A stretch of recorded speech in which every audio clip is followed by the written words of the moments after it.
The secrets of ancient medicine have remained impenetrable for thousands of years. But now they are being rediscovered. Buried within forgotten texts lie accounts of shocking, gruesome treatments. How did Incan surgeons drill through the human skull to save patients from certain death? How did a fish with the power of a taser gun cure pain? An extraordinary surgical tool used to operate on a prince with one of the strangest head wounds in history.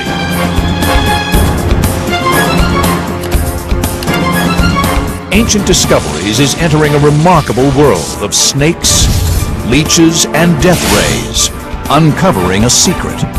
They all worked. This is the untold story of gruesome medicine.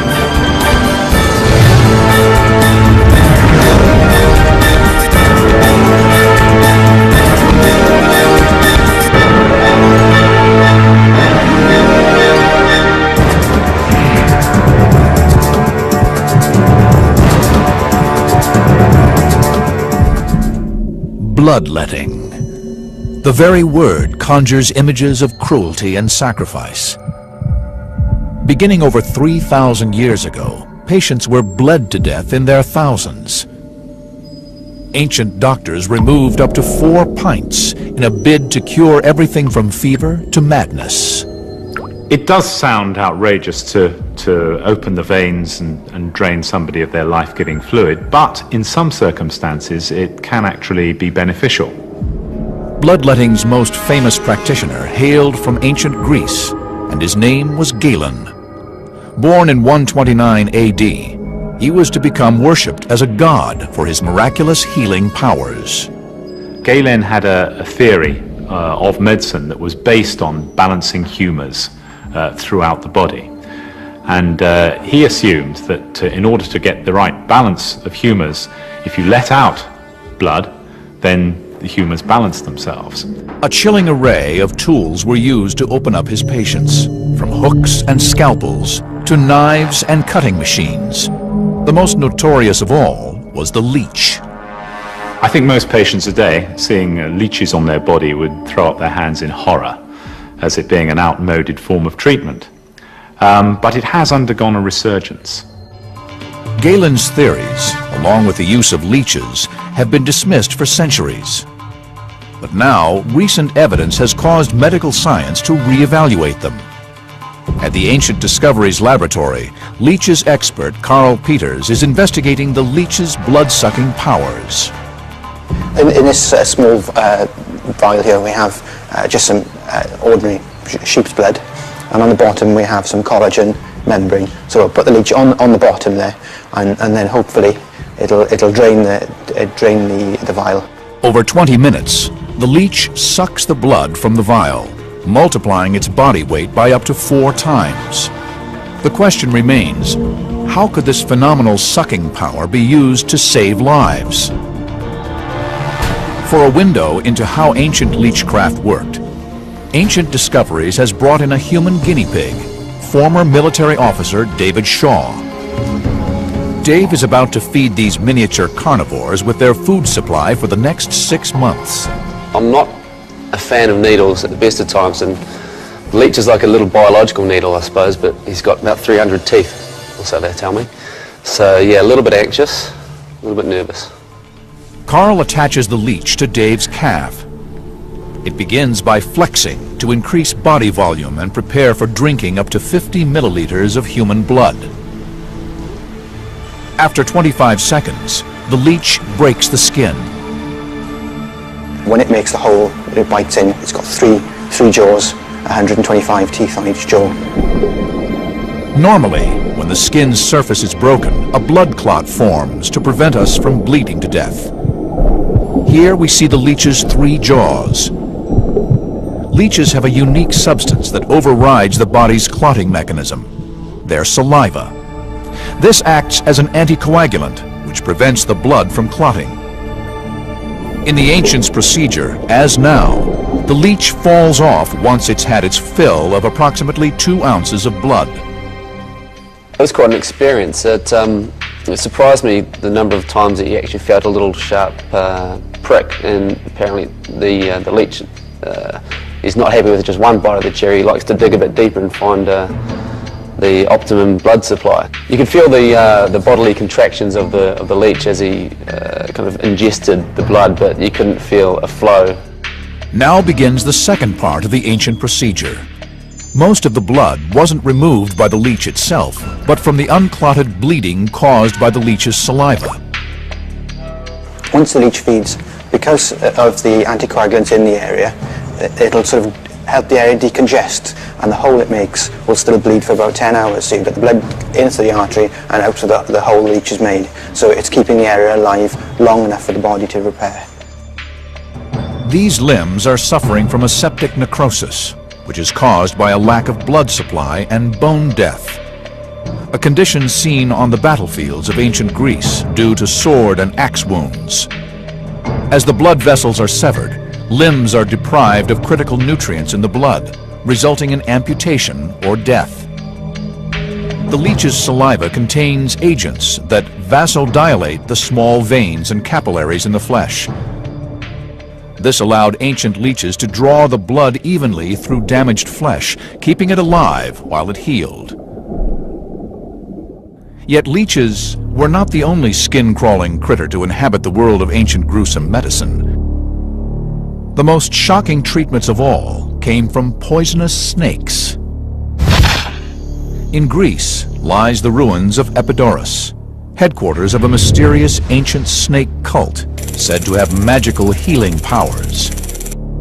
It was founded in 300 BC by a demigod whose name was Asclepius. The cult of Asclepius was very important in ancient Greece, and people would flock from all over Europe to visit him and to receive his wisdom and his healing and his diagnostic powers. Asclepius's symbol of healing was a snake. There is the fable of the snake bringing the herbs of life, and it is thought that his symbol of the staff with the single snake coiled round it arises from that story. Asclepius's snake potions were said to have the power to revive the dead. For 2,300 years, they have been dismissed as myth. Now, modern science may provide clues as to how the snake potion worked. The Liverpool School of Tropical Medicine in England houses over 200 of the world's most poisonous snakes. Dr. Rob Harrison is one of the foremost experts on the medical effects of snake venom. In order to make a snake potion, the ancients would have needed to milk the venom. Our subject is the horned viper, one of the most dangerous snakes in the world. Venom extraction is a dangerous procedure. It should only be done by experts.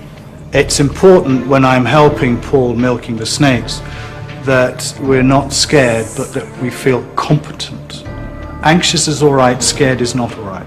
The horned viper is native to northern Africa, and just half of its maximum dose is enough to kill an adult. If a person was bitten, they could be in a life-threatening situation within 20 minutes, half an hour. Okay, Paul, are you ready for the next round? Ready? As Dr. Harrison and his snake handler, Paul, extract the poison, they are replicating a process carried out by the ancient snake handlers. You like the green one? I've got the green. Okay, good. Right. Yeah. Ready? Correct. Once the snake is trapped, the handlers place its jaws over the edge of a beaker and force the venom into the beaker's bottom. Modern research supports the idea that a snake potion would have had certain benefits. The neurotoxins can be used to create drugs that treat Alzheimer's and memory loss, and its hemotoxins help combat heart disease and high blood pressure. 125,000 people die every year from snake bite. High blood pressure certainly kills many more people than that. And the ACE inhibitors, which are the most effective drug against high blood pressure, were developed from snake venom proteins. So we should look at snakes not just as enemies, but also as potential contributors to our better health.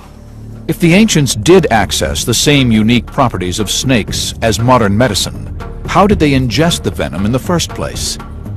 Amazingly, they may have drank it. Drinking lethal snake venom is not fatal, unless there are cuts in the digestive system allowing the venom access to the bloodstream.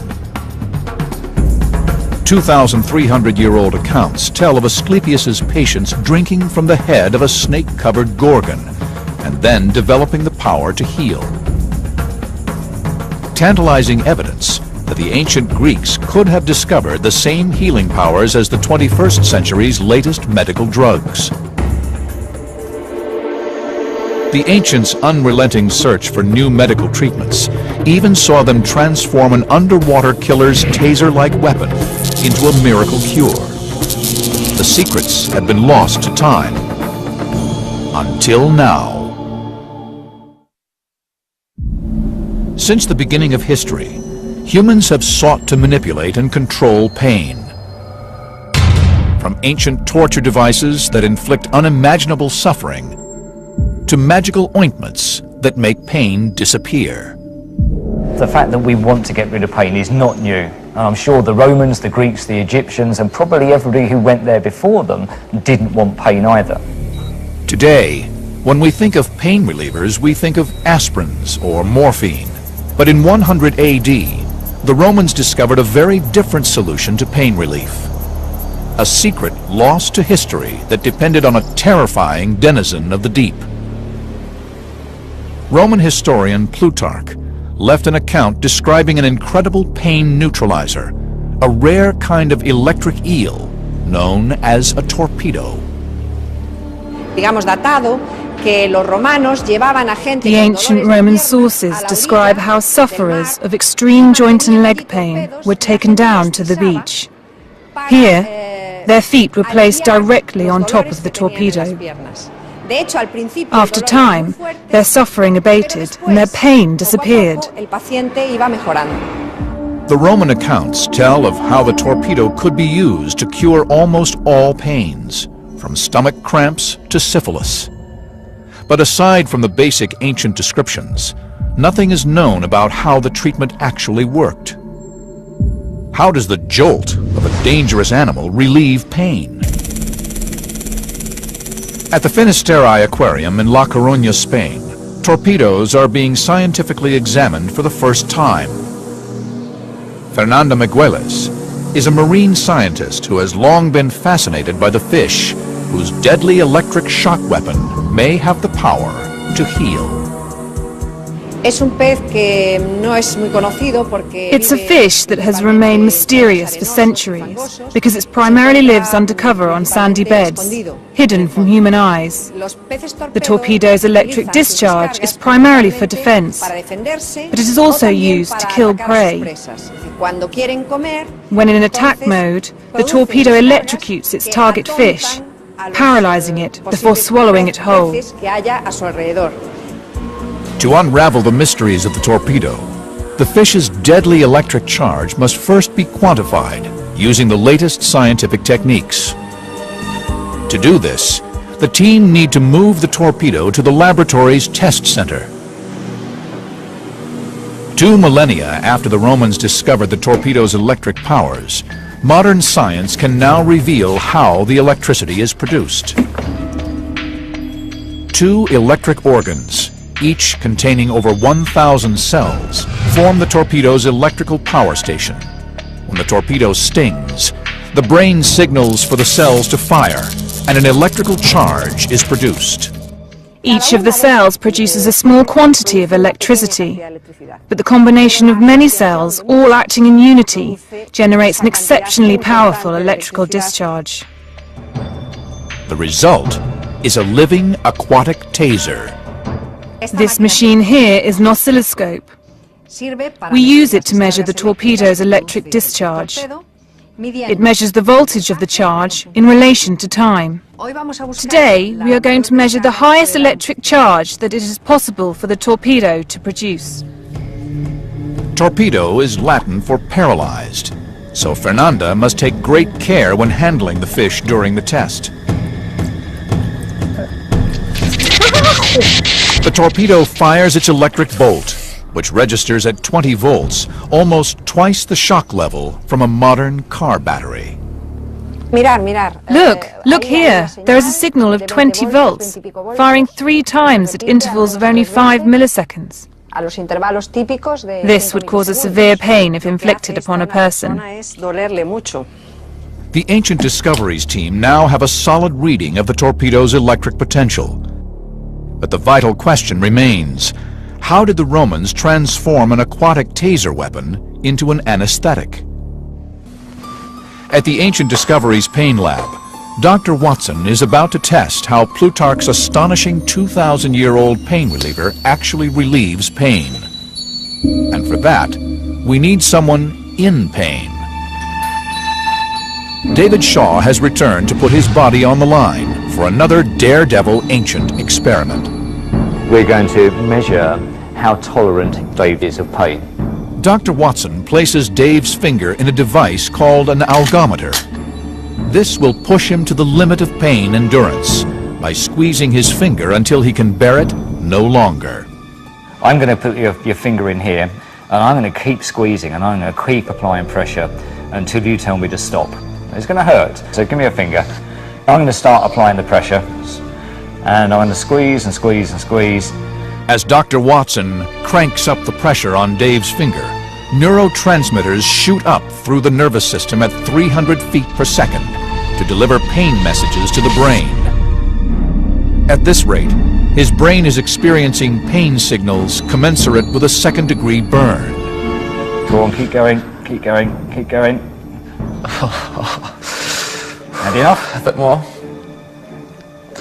Oh, that'll do.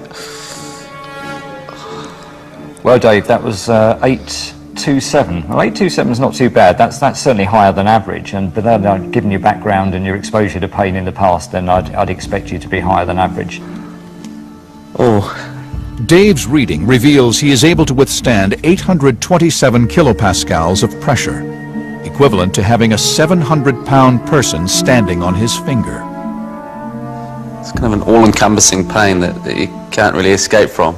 Certainly wouldn't want to be in that kind of pain if it was a continual, just a 24/7. You'd be looking for something, anything, to relieve the pain, especially if it was as intense as I've just experienced.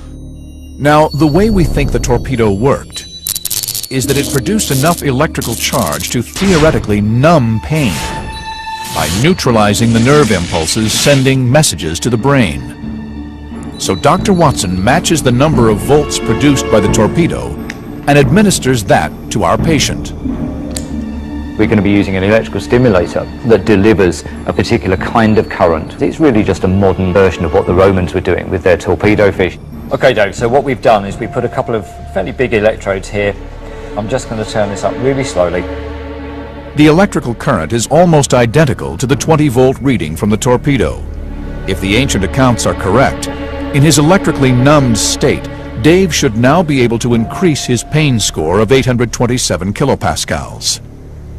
How it works is this: there's a gate in the spinal cord which controls how much pain does and doesn't get through. We're simply using electricity to make the nerve fire. The stimulation of this nerve is going to shut the pain gate, and effectively we're going to reduce the ability of the body to transmit pain from the hand up to his brain. And if the pain starts in his hand but doesn't reach his brain, he can't feel it, and therefore he will feel less pain. Now, Dr. Watson must test whether the electrotherapy theory works in practice. After 15 minutes of electrical stimulation at 20 volts, Dr. Watson cranks up the penometer for the second time.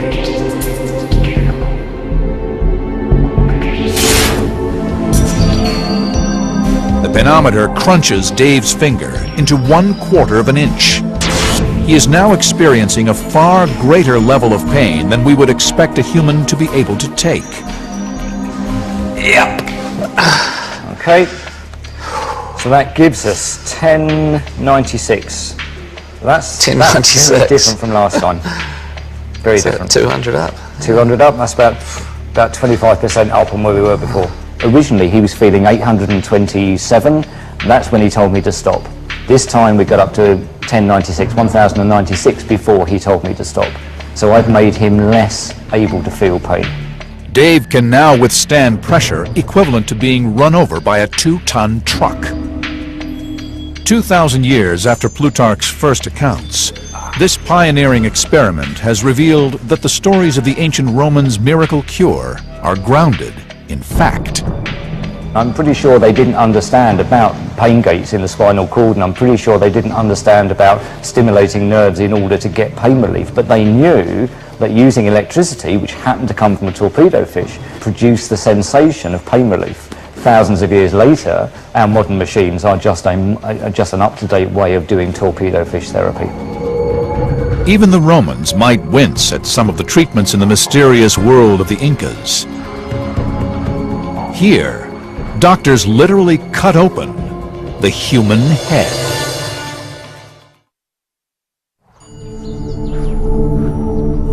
In Cusco, Peru, in the remote reaches of the Andes, a cache of over 500 Incan skulls has been discovered. Over half bear signs of terrible, seemingly impossible injuries.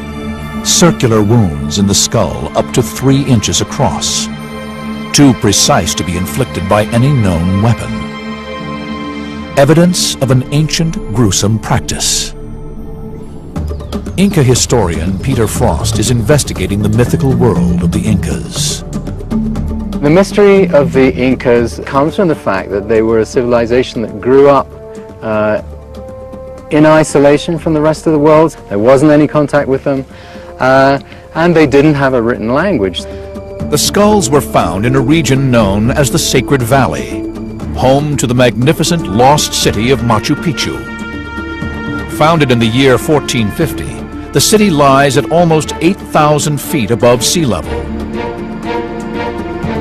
Surrounded by cliffs and continually wreathed in cloud, this was the secretive citadel of a civilization that ruled over 1 million square miles and 10 million people.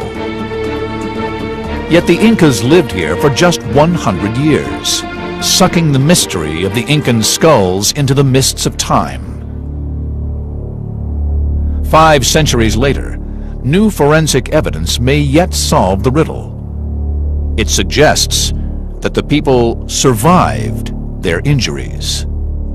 There are lots of examples of skulls that they've unearthed which show that the skulls began to grow back over the wound.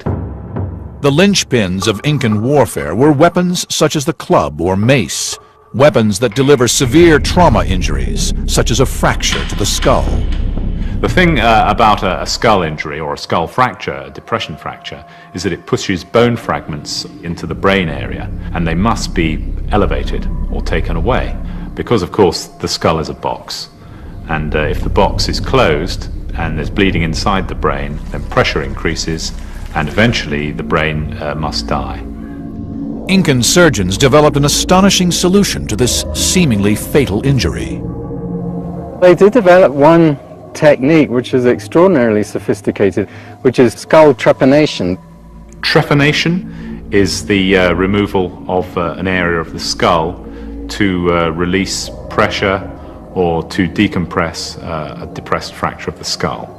We can tell how long an Inca lived after the procedure by analyzing the skulls to see if they show signs of healing. Amazingly, in 80% of the observed cases, the Incas survived this early form of brain surgery. But how? At the Ancient Discoveries Laboratory, leading surgeon Mike Edwards is taking a journey back through 600 years of history. He is carrying out a trepanation using Incan tools on the head of a dead sheep, purchased from a butcher shop. The challenges involved in performing a trepanning in Incan times must have been tremendous. Let's imagine that I'm sitting on some Peruvian hillside with this chap's head between my knees, and I've taken the hair away by shaving, and I'm just making my first incision. Mike will use the same blade as the Incan surgeons, a form of volcanic glass called obsidian, which is 5 times sharper than surgical steel. Keep in mind, the Inca patient would not have been anesthetized. It's a tense time because I know it's going to hurt the guy that I'm operating on, but yet I have to keep my nerve. I mustn't be put off by his screams, and my hand mustn't shake, and I've got to know what I'm doing is going to benefit him. It's the same for any surgical procedure, apart from the fact, in this case, my patient's wide awake and feeling what I'm doing. The obsidian blade went through the scalp in one fluid move, so it's an incredibly sharp instrument. It takes Mike about 30 minutes to cut through the bone. Not long, unless you're an Inca patient. During the operation, Mike lacerates several cranial nerves, sending extreme pain messages instantaneously to the brain. Beneath the bone lies the dura, a thin layer embedded with blood vessels. It is the body's final layer protecting the brain, but it has the consistency of a cotton shirt. I'm very careful as I go through the skull not to damage the dura, because I know if I pierce the dura, it's going to bleed, and I may not be able to control the bleeding. I will also enter the brain tissue. It may be that there's pressure inside the brain that has caused me to be doing this procedure in the first place. So if I pierce the dura, there's every chance that the brain may just burst through like toothpaste and just come out in front of me, and the patient will die within seconds. Well, looking at this, I think this has been a successful trepanning. We've made the skin flap that you see here. We've gone through the periosteum, we've gone through the bone, and this, peeping up at us through this hole here, is the dura. The vast majority of patients were killed not by the trepanning, but by infection of the brain afterwards. But 8 out of 10 Incan patients survived. The bone reformed over the hole and the skin healed, leaving nothing behind but a small indentation. In the same time period, over 6,000 miles away in England, a simple blacksmith set about transforming medical history. How did he use nothing more than a hammer and molten metal to perform brain surgery needed to remove an arrow that had been shot straight through the head of the most powerful prince in the medieval world? The ultimate test center for medicine is the theater of war. Yet few today realize that the surgical techniques deployed in war zones from Vietnam to Iraq were invented over 2 millennia ago in Imperial Rome. The Roman drive for military might saw the creation of the Medici, the first medical army elite in history.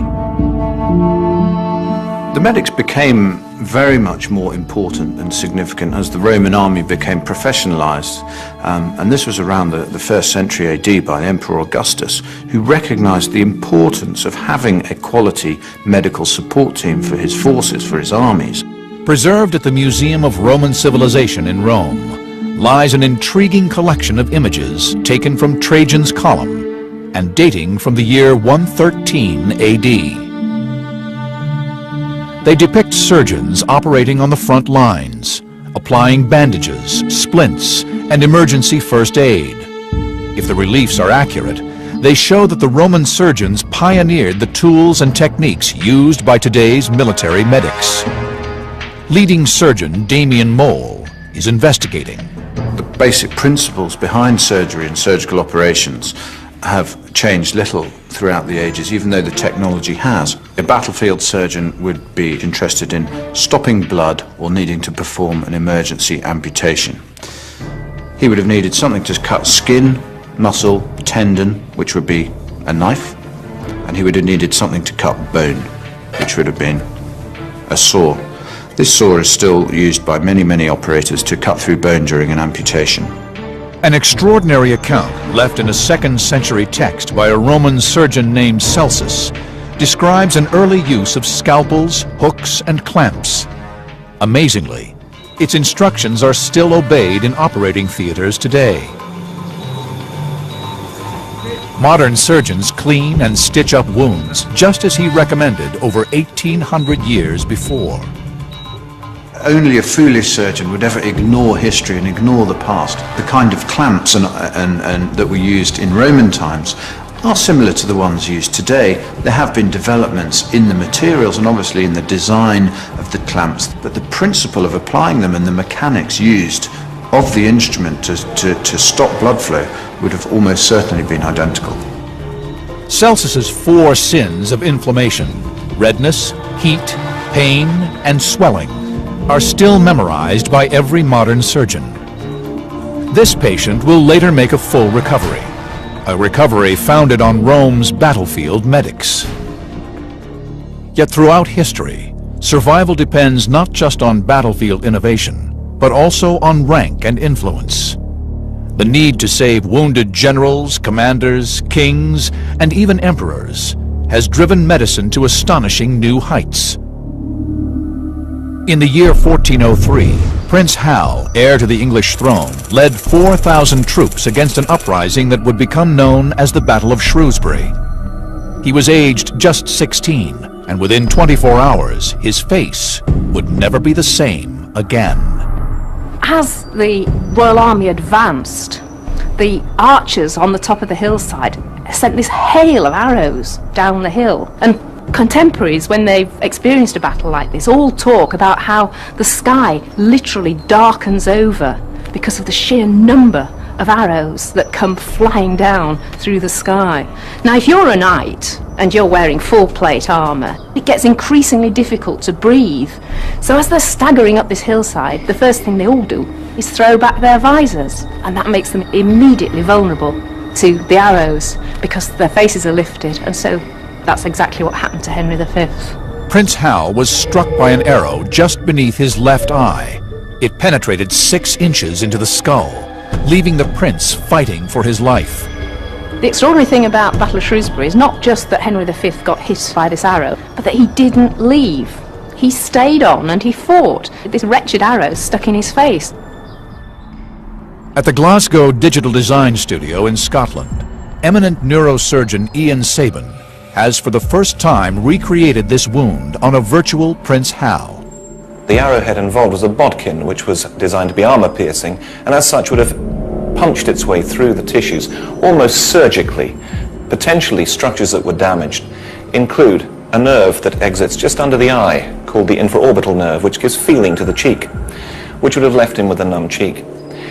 It would then have penetrated the thin bone of the maxillary air sinus, which is an air-filled cavity within the skull, and punched its way through the nose, before ending up in this area, close to the jawbone or mandible, and very close to the carotid arteries. At a scale of over 1,000%, Ian is now able to map in 3 dimensions how perilously close the prince came to death. So if we now remove the facial skeleton to show the arrow track more clearly, we can see just how close potentially it came to structures that would have led to fairly rapid death. The jugular vein, the main draining vein from the brain, and the carotid arteries, the main arteries leading to the brain and to the facial muscles. In addition, very close also is the spinal cord and the brainstem, injury to which would have been instantly fatal. The prince was taken to Kenilworth Castle, in the heart of England. Its ghostly remains still stand. His attendants carefully tried to remove the arrow, but then, disaster. The arrow breaks. Now the prince has a bodkin arrowhead lodged 6 inches inside his skull. How will they get it out? And who in all the kingdom has the skill to do it? The prince's advisors chose John Bradmore, a surgeon, locksmith, and convicted coin forger, for the challenge of a lifetime. You've got to imagine that Bradmore was in a unique situation. For the start, that he was in prison for counterfeiting, which was quite a serious offence, and he had been dragged out of prison, brought up to Kenilworth and said, right, here's the situation, you've got the future King of England, he's got an arrowhead in his head, we want you to get it out. Just hours out of prison, John Bradmore hatched an incredible plan. He decided to forge a new surgical instrument armed with nothing but a hammer and several sheets of molten metal. Historical blacksmith Hector Cole is reconstructing John Bradmore's arrow extractor, using the same techniques Bradmore himself would have used over 600 years earlier. What John Bradmore would have had to have done first would to forge out the strip of metal to make the main body of the extractor, and I've done that, and I've thinned out the 2 ends so that they are the right thickness to be able to put the flutes in to make it into a half a cylinder at each end. Because when the two come together, they make a complete tube to enter the wound where the arrow went into Prince Henry's head. While John Bradmore worked, hour by hour, fever and infection pushed the prince ever closer to death. Time was of the essence, obviously, and he didn't have a lot of time to make it. He would have had perhaps a day and a half at the most to work out how to do it, how to make it, and actually make it. So he was under a tremendous amount of pressure. The arrow shaft had completely broken off inside the prince's skull. Fortunately, the remaining arrowhead was hollow, and this was to prove a crucial detail. This extractor has to enter through the wound, locate into the socket of the arrowhead, and the clever part of it is it expands inside the socket, so it's not going to do any more damage to the future King of England. It grips the arrowhead tight, and then a little bit of a wriggle and out it comes. 6 centuries after John Bradmore forged his instrument, the Ancient Discoveries team are putting it to the test. Using state-of-the-art virtual technology, they are going to recreate the operation that saved the English prince. The question is, how did the future king survive? July 1403. At Kenilworth Castle, the future King of England lay dying, with an arrow lodged 6 inches inside his skull. How he survived has remained a medical mystery for 6 centuries. At the Ancient Discoveries Test Center, our team are recreating Prince Hal's wound on a pig carcass. Using a 15th century longbow, an arrow is fired at 200 miles per hour into the carcass. Now, top surgeon Mike Edwards is investigating how our extractor can be used to remove the arrowhead. This is a pig carcass we're dealing with, of course, but we've got to draw some similarities between this and a wound in a human being. This is a big problem to treat because it's in such deep tissue and I can't see the other side of it. What I have to think about is, if I'm going to take out this arrow, what structures are going to be in the way to stop me doing that? Because, especially in the face, there are vital structures that must not be damaged. Mike's challenge is made more difficult because we know that during surgery, the arrow shaft was broken off, leaving the iron arrowhead deep inside the 6-inch wound. Now, as you can see, we've taken out the shaft of the arrow, but there's no arrowhead on it. And of course, this must be buried within the wound. Now, John Bradmore knows that there's an arrowhead lodged in there somewhere and he's got to get it out. This is where we test whether or not this implement, made in 1403, is going to be able to take out this arrowhead. Over 600 years ago, Prince Hal would have had to endure his skull surgery without any form of anesthetic. The original account says that this wasn't a straightforward procedure. So I'm going to have to be lucky for it to work first time.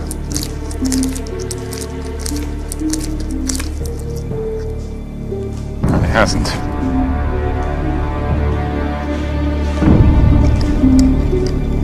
I think if I were doing this to Prince Hal right now as John Bradmore, my career would be on the line. Probably my head would be on the line. What I've got to do is just see whether I'm anywhere near the head of the arrow. Ah, I think that's it. Something's engaged. The question is,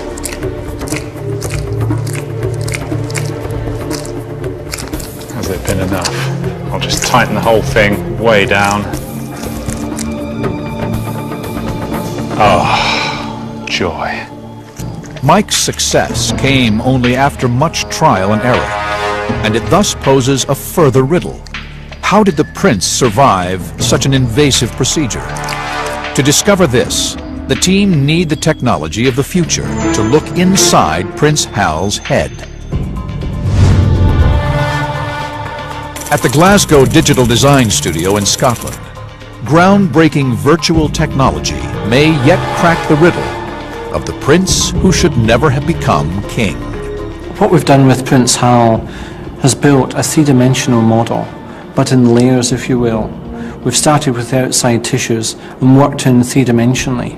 So we've been able to construct the brain, the skull, all the major systems that are inside our head, and actually understand very clearly where the arrowhead was actually lodged. The team are setting out to model the Prince Hal story in a 3D virtual space. Every real element is modeled to within 1/25th of an inch. The way that we would build up a realistic 3D image for the arrow or the extractor would be to make the outline of the item, and then we would use that line to make a set of surfaces. We can then use reference imagery from photographs we've taken, which we can then project onto the surfaces that we've created from those very basic lines, and we end up with what looks like a very realistic end product. All of the virtual elements are now in place. Neurosurgeon Ian Sabin is about to carry out the first ever virtual operation on a historical figure ever attempted. We take away the skull and the muscle layer, please. Okay, we're going into layer selection mode. There you go. Ian is able to visualize the virtual prince using 3D glasses. Haptic glove technology then allows him to manipulate the prince in a virtual space. Arrow extractor, please. Okay, here's the extractor. The arrow took the only non-fatal trajectory available. It missed the central spinal cord, the brainstem, and the most vital blood vessel in the brain, the carotid artery. So using Bradmore's extractor, I'm going to pass it along the track that the arrow created, just able to locate it into the socket of the arrowhead, and it appears it's in the right place visually. I can now have a much closer look, which of course Bradmore couldn't do. We can rotate the head and see the tip, and then get a really close view. And that's a view that I've certainly never seen before. That's phenomenal. Just missed the carotid artery. He was that close to death.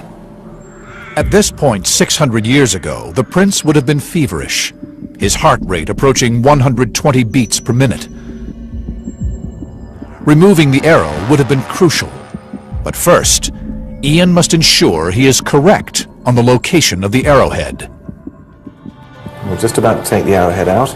There may be torrential bleeding. We'll need people ready to put pressure on the carotid artery if that happens. Have some packs ready and some vascular clamps. Screw the thread home to open up the jaws so that I can now rock the arrow backwards and forwards, freeing it from its bony entrapment and gradually pulling it back.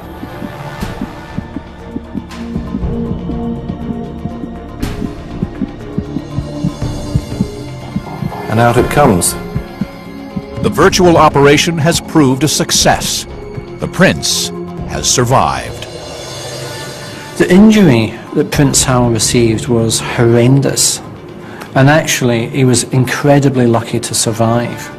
But we now can understand, using very advanced technology, how he was able to do that, what the surgeon of the time actually did. John Bradmore went on to become a celebrated surgeon and was paid 10 sovereigns a year for the rest of his life. These experiments have proved that the ancients' understanding of pain, trauma, and human anatomy was far more advanced than previously thought. Gruesome treatments, from leeches to snakes and torpedoes, should now be seen not as primitive, but visionary.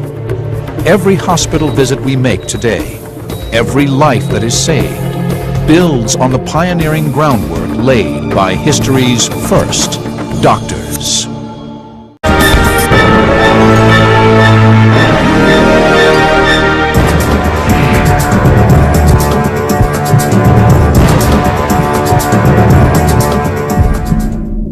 Bloodletting. The very word conjures images of cruelty and sacrifice. Beginning over 3,000 years ago, patients were bled to death in their thousands. Ancient doctors removed up to 4 pints in a bid to cure everything from fever to madness. It does sound outrageous to open the veins and drain somebody of their life-giving fluid, but in some circumstances it can actually be beneficial. Bloodletting's most famous practitioner hailed from ancient Greece, and his name was Galen. Born in 129 AD, he was to become worshipped as a god for his miraculous healing powers. Galen had a theory of medicine that was based on balancing humours throughout the body. And he assumed that in order to get the right balance of humours... The question remains, how could this phenomenal sucking power be used to save lives? For a window into how ancient leechcraft worked, Ancient Discoveries has brought in a human guinea pig, former military officer David Shaw. Dave is about to feed these miniature carnivores with their food supply for the next 6 months. I'm not a fan of needles at the best of times, and the leech is like a little biological needle, I suppose, but he's got about 300 teeth, or so they tell me. So yeah, a little bit anxious, a little bit nervous. Carl attaches the leech to Dave's calf. It begins by flexing to increase body volume and prepare for drinking up to 50 milliliters of human blood. After 25 seconds, the leech breaks the skin. When it makes the hole, it bites in. It's got three jaws, 125 teeth on each jaw. Normally, when the skin's surface is broken, a blood clot forms to prevent us from bleeding to death. Here we see the leech's 3 jaws.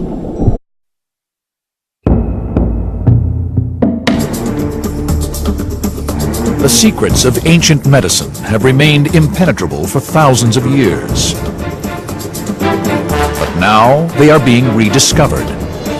Buried within forgotten texts lie accounts of shocking, gruesome treatments. How did Incan surgeons drill through the human skull to save patients from certain death? How did a fish with the power of a taser gun cure pain? An extraordinary surgical tool used to operate on a prince with one of the strangest head wounds in history.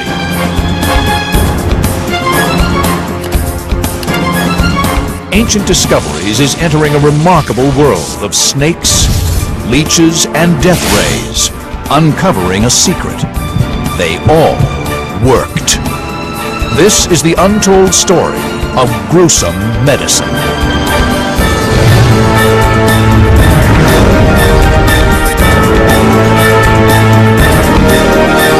If you let out blood, then the humans balance themselves. A chilling array of tools were used to open up his patients, from hooks and scalpels to knives and cutting machines. The most notorious of all was the leech. I think most patients today, seeing leeches on their body, would throw up their hands in horror, as it being an outmoded form of treatment. But it has undergone a resurgence. Galen's theories, along with the use of leeches, have been dismissed for centuries. But now, recent evidence has caused medical science to reevaluate them. At the Ancient Discoveries Laboratory, leeches expert Carl Peters is investigating the leech's blood-sucking powers. In this small vial here, we have just some ordinary sheep's blood, and on the bottom we have some collagen membrane. So we'll put the leech on the bottom there, and then hopefully it'll drain the vial. Over 20 minutes, the leech sucks the blood from the vial, multiplying its body weight by up to 4 times. Leeches have a unique substance that overrides the body's clotting mechanism, their saliva. This acts as an anticoagulant, which prevents the blood from clotting. In the ancients' procedure, as now, the leech falls off once it's had its fill of approximately 2 ounces of blood. It was quite an experience. It surprised me the number of times that you actually felt a little sharp prick, and apparently the leech he's not happy with just one bite of the cherry. He likes to dig a bit deeper and find the optimum blood supply. You could feel the bodily contractions of the leech as he kind of ingested the blood, but you couldn't feel a flow. Now begins the second part of the ancient procedure.